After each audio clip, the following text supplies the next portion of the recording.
Dans les rues bruyantes de Capernaüm, la ville au bord du lac de Galilée, un homme était assis à son bureau. Son nom était Matthieu, aussi appelé Lévi, et il était collecteur d'impôts. Les gens le regardaient avec mépris.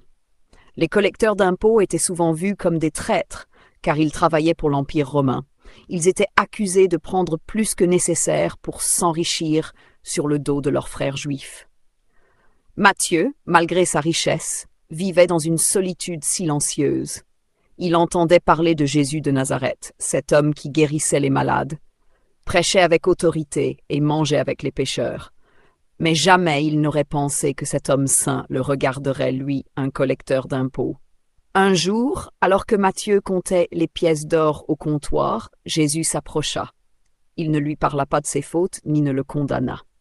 Il lui dit simplement « Suis-moi ». Ces deux mots frappèrent Matthieu comme un éclair. Sans poser de questions, sans hésiter, il se leva, laissa tout derrière lui et suivit Jésus.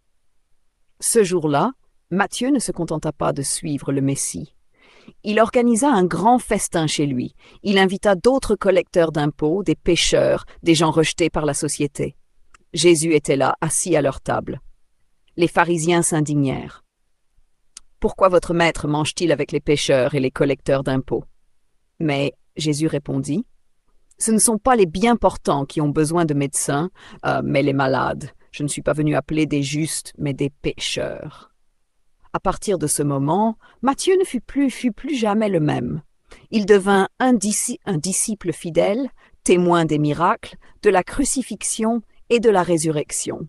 Plus tard, inspiré par l'Esprit Saint, il écrivit l'un des 4 évangiles, l'évangile selon Matthieu, pour montrer que Jésus est bien le Messie promis, le roi venu pour sauver l'humanité.